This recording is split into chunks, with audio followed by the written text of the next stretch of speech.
கிறிஸ்துவுக்குள் அன்பான சகோதரனே சகோதரியே, இந்த நாளின் இறை வார்த்தைக்கு நேராக உங்களை அன்புடன் அழைத்து செல்ல ஆசையாயிருக்கிறேன்.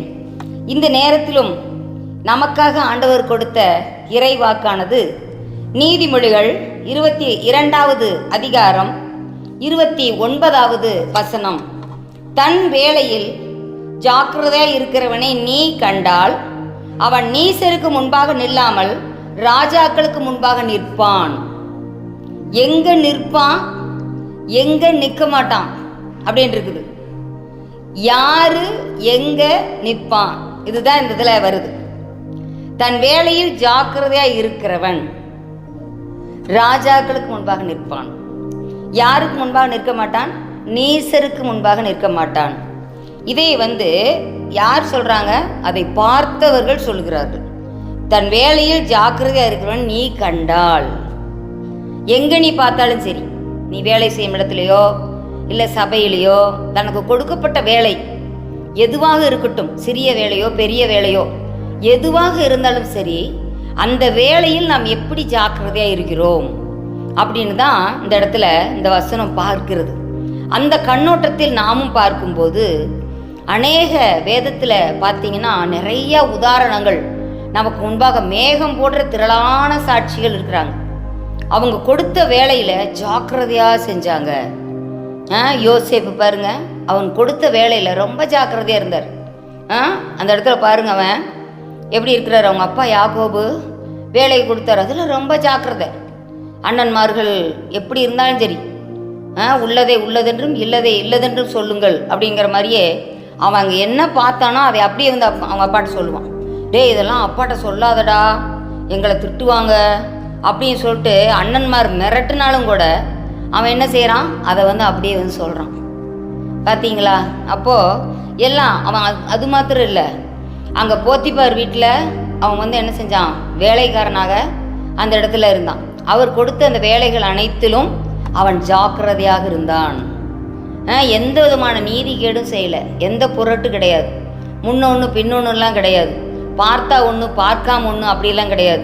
இன்றைக்கி வேலை செய்ய ஸ்தலத்தில் வேலை செய்கிற அலுவலர்கள் வேலைக்காரர்கள் அவங்களெல்லாம் பார்த்தா மேலதிகாரிகள் பார்த்தால் ஒரு மாதிரி செய்கிறது, அவங்க யாரும் பார்க்கலின்னா என்ன செய்வாங்க, கொஞ்சம் அப்படியே அதில் ஒரு சுணக்கம் வந்துடும்.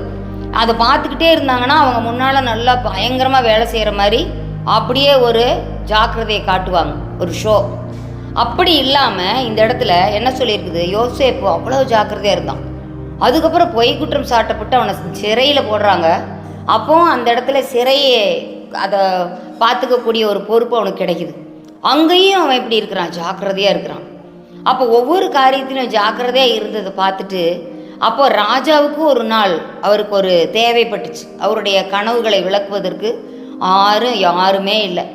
அப்போ அந்த நேரத்தில் இவனுடைய ஜாக்கிரதையான அந்த காரியங்களை பார்த்து அங்கே போய் என்ன செய்கிறாங்க, ஜாக்கிரதையாக அந்த கனவுகளுக்கு சுயம்பாய்க்கும் பானபாத்திரக்காரனுக்கும் இவன் சொன்னது நிமித்தமாக அவங்க போய் என்ன செய்கிறாங்க, ராஜா கிட்ட போய் சொல்கிறாங்க. அப்போது கொடுக்கப்பட்ட எந்த வேலையானாலும் சரி அதில் ஜாக்கிரதையாக இருந்த யோசேப்பு ராஜாவுக்கு முன்பாக நிறுத்தப்பட்டான். பார்த்தீங்களா?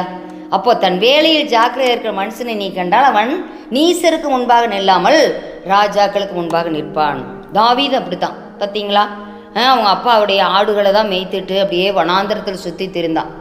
அப்போது ஒரு ஆடு தானே போனால் போயிட்டு போகுது, அதுக்கிட்ட போய் நான் மட்டும் தனியாக போய் சண்டை கட்டுறதா, நம்ம போய் எங்காவது ஒளிஞ்சுக்கலாம், நம்மளை அந்த சிங்கம் பிடிச்சிட போகுது, கரடி பிடிச்சிட போகுதுன்னு அப்படி ஓடி ஒளியிற ஒரு தன்னலமான ஒரு மேய்ப்பன் கிடையாது.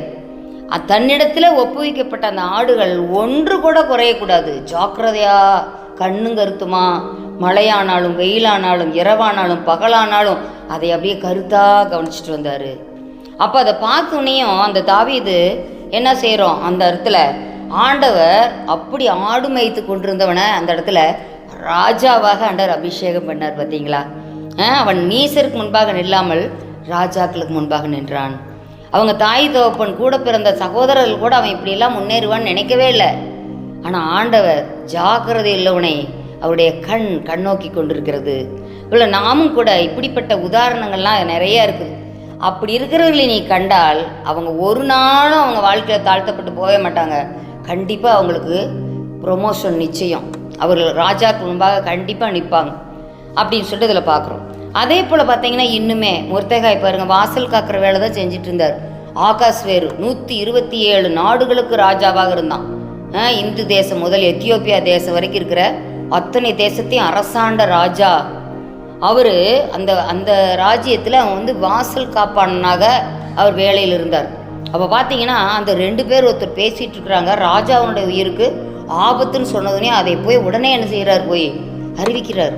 தான் வேலையில் மிகவும் ஜாக்கிரதையாக இருந்தார். மற்றவங்களுக்கு கூல கும்பிடு போடுறதுக்கெல்லாம் அவன் பணியில் ராஜாவுக்கும் தன்னுடைய தேவனுக்கும் ஜாக்கிரதையாய் பணி செய்தார். அப்படி செய்த நிமித்தமாக பாருங்க அவருக்கு பெரிய ராஜ மேன்மை கிடைத்தது. அப்போ அது மாதிரி தான் நம்ம எந்த ஒரு காரியமாக இருந்தாலும் சரி, நம்ம கொடுக்கக்கூடிய வேலையில் ஜாக்கிரதையாக இருக்கணும். பெண்களில் ஒருத்தர் கூட பார்த்தா ரூத்து, அவள் கொடுக்கப்பட்ட வேலையில் அந்த கதிர் பொறுக்குகிற வேலை தான், அதில் ஜாக்கிரதையாக இருந்தா. காலையில் முதல் இப்போ சாயங்காலம் வரைக்கும் இந்த பெண் பிள்ளை ஒவ்வொரு கதிரா பொறுமையாக பொறுக்கி கொண்டிருக்கிறாள். அப்போ இருந்து இது வரைக்கும் இங்கே தான் இருக்கிறான்னு சொல்லும்போது அவளுடைய ஜாக்கிரதையை பார்த்துட்டு தான் அந்த இடத்துல ஆண்டவர் பெரிய ஒரு முன்னேற்றத்தை அவளுக்கு கொடுக்குறார். அவள் அந்த ஊருக்கு ஒரு அந்நியலாக தான் இருந்தான்.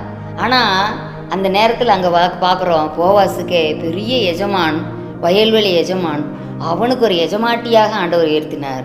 பார்த்தீங்களா? அது மாதிரி நமக்கு எந்த வேலை கொடுத்தாலும் சரி, அருமையான தம்பி தங்கச்சி அம்மா ஒரு வேளை வீட்டில் ஒரு சின்ன குட்டி வேலை கூட கொடுக்கலாம், அதையும் நம்ம ஜாக்கிரதையாக செய்யணும். செய்யும் வேலையில் செம்மை இருக்கணும், செய்யும் வேளையில் செம்மை இருக்கணும். அப்படியாக நாம் இருக்கும்போது எல்லாராடும் புகழப்படுவோம். அப்போ பாருங்க, பள்ளிக்கூடத்தில் அப்படித்தான் நல்லா எல்லா ஜாக்கிரதையாக எல்லா கடமைகளையும் நம்ம செஞ்சோம்னா அங்கே ஹெட்மாஸ்டர் கூப்பிட்டு என்ன செய்வார், பாராட்டுவாங்க.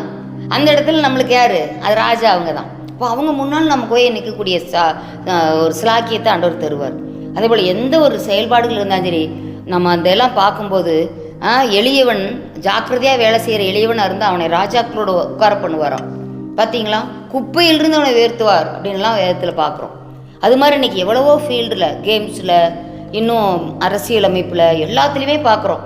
ஜாக்கிரதையாக இருக்கிறவங்களாம் ஆண்டவர் நிச்சயமாக உயர்த்துகிற தெய்வமாக இருக்கிறார்.